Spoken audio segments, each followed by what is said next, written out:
Dear students, in this module, we will discuss and comprehend the three major theories. One is theory of diffusion, second is theory of culture lag, and third is theory of change and response.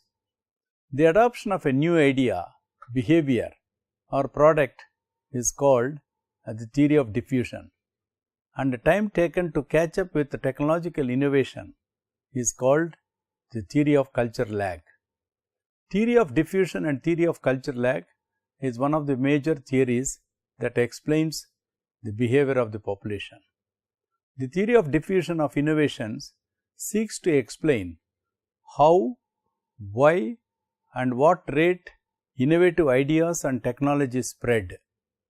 Everett Roger, a professor of communication studies, popularized the theory in his book Diffusion of Innovations, which was first published in 1962. Adoption of a new idea, behavior, or product does not happen simultaneously in a social system because people are not homogeneous. It is a process whereby some people are more apt to adopt the innovation than others.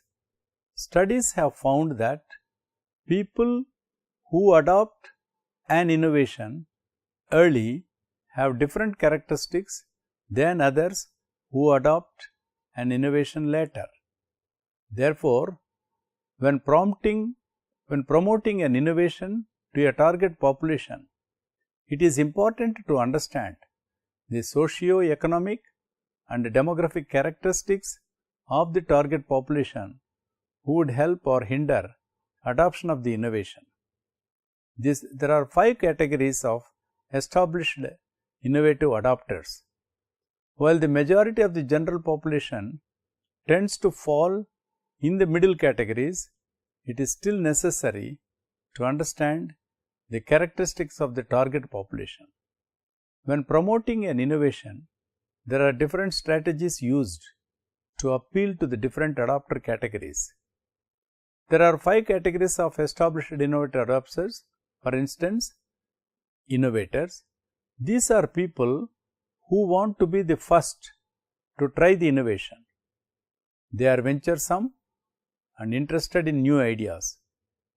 These people are very willing to take risks and often the first to develop new ideas. Very little, if anything, needs to be done to appeal to this population. They are the easiest target group for any change. Early adopters. These are people who represent opinion leaders. They enjoy leadership roles and embrace change opportunities. They are already aware of the need to change and so are very comfortable adopting new ideas. Strategies to appeal to this population include how-to manuals and information sheets on implementation. They do not need information to convince them to change. They are also the easy target group for any change. Early majority. This third section of people are rarely leaders, but they do adopt new ideas before the average person. That said, they typically need to see evidence that the innovation works before they are willing to adopt it. Strategies to appeal to this population include success stories and evidence of the innovation's effectiveness. They are the average target group. The 5th category is called late majority. These people are skeptical of change and will only adopt an innovation after it has been tried by the majority. Strategies to appeal to this population include information on how many other people have tried the innovation and have adopted it successfully, and they are the hard target group. Laggards. These people are bound by tradition and very conservative. They are very skeptical of change and are the hardest group to bring on board. Strategies to appeal to this population include statistics, peer appeals, and pressure from people in the other adopter groups. They are the hardest target group. That is why the categorization of population according to the level of innovation is very important for us to understand. The theory of culture lag is another theory which describes that it is the notion that there is culture lag, which is the time taken to catch up with the technological innovations. Social problems and conflicts are caused by this lag. Dr. James W. Woodward explained that when the material conditions change, changes are occasioned in the adaptive culture. However, these changes in the adaptive culture do not synchronize exactly with the change in the material culture. This delay is called the cultural lag. The term cultural lag first appeared in sociologist William Oxburn's 1922 work on social change. His theory of cultural lag suggests that a period of maladjustment occurs while the non-material culture struggles to adapt to new material conditions. This resonates with ideas of technical determinism, which presuppose that technology has independent effects on society.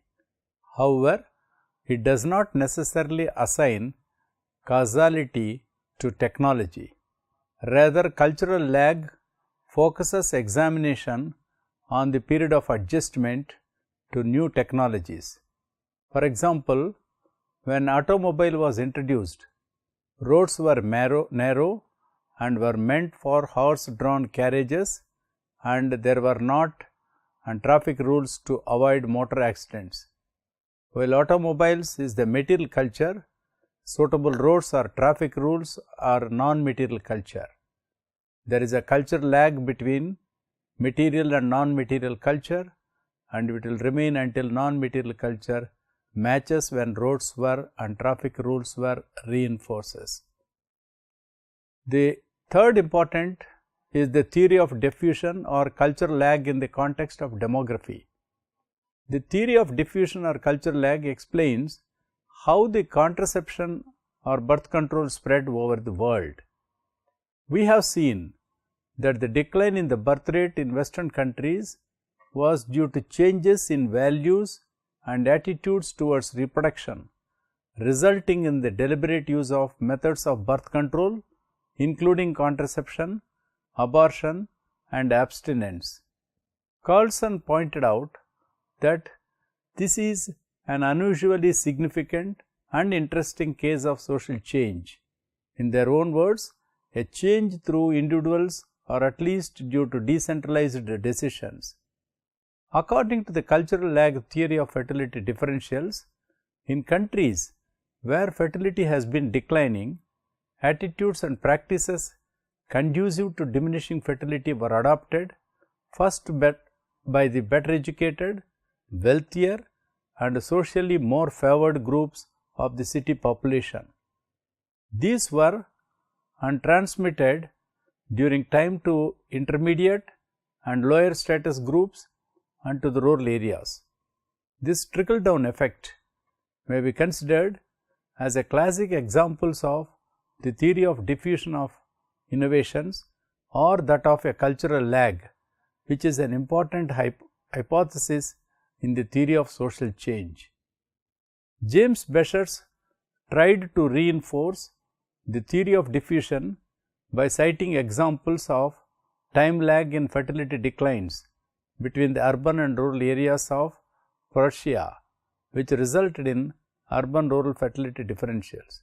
According to him, the fact that fertility declined in the rural areas of Prussia later than in the urban areas is regarded as a vindication of the diffusion theory. Beshers considered urban areas to be centers of the diffusion process for the adoption of birth control techniques and maintained that such adoption would later spread to rural areas after an appropriate time lag. He developed his arguments during a discussion on differential fertility. For example, lower fertility among educated class, then among the uneducated class, lower fertility among high socioeconomic group, then among the low socioeconomic groups, and the like. Amos Haley was other social scientist who supported this theory of diffusion. His arguments have been developed earlier in the course of a discussion on differential fertility. It can be assumed that the theory of diffusion will be in operation when fertility differentials emerges. Criticisms of application of theory of diffusion or culture lag in the context of demography are also cited. The theory of diffusion or culture lag as it relates to fertility has been criticized by several demographers, important among whom are Gösta Karlsson and Geoffrey Hawthorne. Karlsson challenged the diffusion theory majority on two grounds. 1.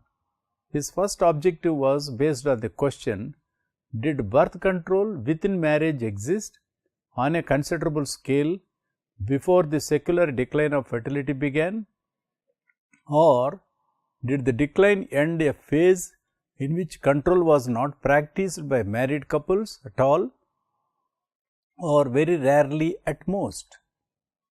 Karlsson questioned the general belief that birth control was an innovation or that its practice was not widespread. He maintained that it did not spread as an innovation or as a new social invention, but as an adjustment of old style ideals to new style ideals. Hawthorne provides a considerable amount of indirect evidence to show that birth control within marriages did exist before the secular decline of fertility. The second ground for Karlsson's objection was, does the pattern of the spread of fertility decline in fact conform to the lag assumptions so prominent in current theory? While examining the Swedish fertility rates for rural and urban areas, Karlsson found that there had been a simultaneous decline in fertility rates in 7 out of 8 rural regions, and that Stockholm did not lead in fertility decline during the period 1860–1946. The theory of diffusion or culture lag is also criticized because it only explains how the birth rates declined in the Western world earlier rather than why they declined. This theory was referred to very recently by John Noddle, who, after examining the age pattern of fertility in Asia, arrived at the conclusion that the modern fertility transition appears to have resulted from innovation as well as adjustment. The diffusion theory may not completely explain how fertility declined in the West, but it does provide a partial explanation of fertility differentials in low fertility countries. In summary, we can bring out the major issues that these theories have brought out. For instance, when we talk about the theory of cultural lag, or even in the case of the diffusion theory, we have to understand that they have brought out a very innovative interpretations of bringing how the differences that exist in the technological advancement and its adoption by various sections of population. For instance, when we bring the theory of diffusion, it clearly shows that the Everett Roger, who popularized this theory through his book Diffusion of Innovations, have clearly stated that adoption of a new idea, behavior or product, it does not happen simultaneously in a social system because people are not homogeneous. Given the heterogeneity of the people and the way in which they accept innovations at different points of time, the Rogers theory is a very important contribution in understanding the diffusion of information, how it passes on across different sections of population. For that is why when he has postulated, he has categorized that there are 5 categories of adopters in our society.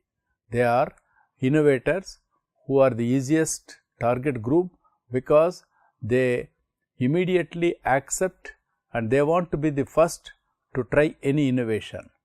The second group, early adopters, they also will be usually those who represent opinion leaders and they enjoy leadership roles and embrace change opportunities, and they did not need information to convince them. They are easy target group for any adoption of innovations. The third is early majority, and these are the people, according to Rogers, they are rarely leaders, but they do adopt new ideas before the average person, and that said, they typically need to see evidence that the innovation works before they are willing to adopt it, and they are the average target group. The other category is late majority.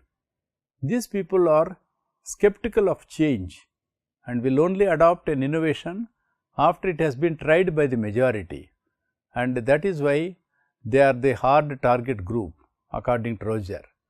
The laggards, these are the people who are bound by tradition and they are very conservative.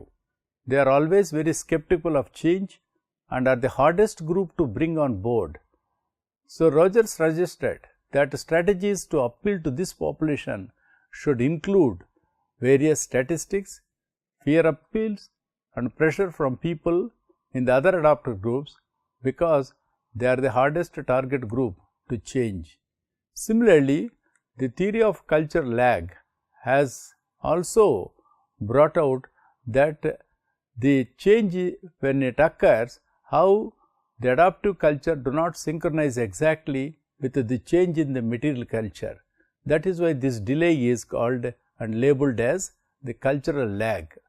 The term culture lag, which was first appeared in sociologist William Auburn's 1922 work on social change, was clearly the theory suggested that a period of maladjustments occurs while the non-material culture struggles to adapt to new material conditions. And this culture lag focuses examination on the period of adjustments to new technologies, with examples how it has been clearly shown that the time taken for the smooth transfer of information from the earlier non-believers to the present change of acceptance among these people is another important thing which we need to understand. Similarly, the Carlsons pointed out that a change through individuals or at least due to decentralized decisions is a case of social change, and according to the cultural lag theory of fertility differentials, in countries where fertility has been declining, attitudes and practices conducive to diminishing fertility were adopted first by the better educated, wealthier and socially more favored groups of the city population, because they are the people who are more rationalistic in understanding and they are more cautious of accepting such change, so that they can lead in understanding and also to stabilize their own behaviors, so that they become first innovators or modern to follow by the other members of the society. And similarly, Becher's, he considered urban areas to be centers of the diffusion process for the adoption of birth control techniques and maintained that such adoption would later spread to rural areas after an appropriate time lag. That is why time lag is very important between rural to urban information that flows, and also the time lag is explained in innovating the modern adoption of modern technologies. He developed his arguments during a discussion on differential fertility, and for instance, he has clearly postulated that lower fertility is noticed more among educated class than among the uneducated class. Similarly, the higher socio-economic group of people have experiencing lower fertility then among the low socioeconomic group, and like that. Similarly, the theory of diffusion was supported by Amos Hawley in his arguments that he developed earlier in the course of a discussion on differential fertility, and he assumed that the theory of diffusion will be in operation when fertility differentials emerges. Of course, there are several criticisms of application of theory of diffusion or culture lag in the context of demography. For instance, the theory of diffusion or culture lag as it relates to fertility has been criticized by several demographers, and the major challenges were that this first objective was based on the question that did birth control within marriage exist on a considerable scale before the secular decline of fertility began, or did the decline end a phase in which control was not practiced by married couples at all or very rarely at most. Similarly, Carlson questioned the general belief that birth control was an innovation or that its practice was not widespread. He maintained that it did not spread as an innovation or as a new social invention, but as an adjustment of old style ideals to new style ideals. The other author, Hawthorne, it provides a considerable amount of indirect evidence to show that birth control within marriage did exist before the secular decline of fertility. The other second ground for Carlson's objection was, does the pattern of the spread of fertility decline in fact conform to the lag assumptions so prominent in current theory? And Carlson found that there had been a simultaneous decline in fertility rates in 7 out of 8 rural regions, and that is one of the factors. Similarly, the theory of diffusion or culture lag is also criticized because it only explains how the birth rate declines in the Western world earlier rather than why they declined. So, these are some of the important theories. That is why the diffusion theory may not be completely explain how fertility declined in the West, but it does not it does provide a partial explanation of fertility differentials in low fertility countries.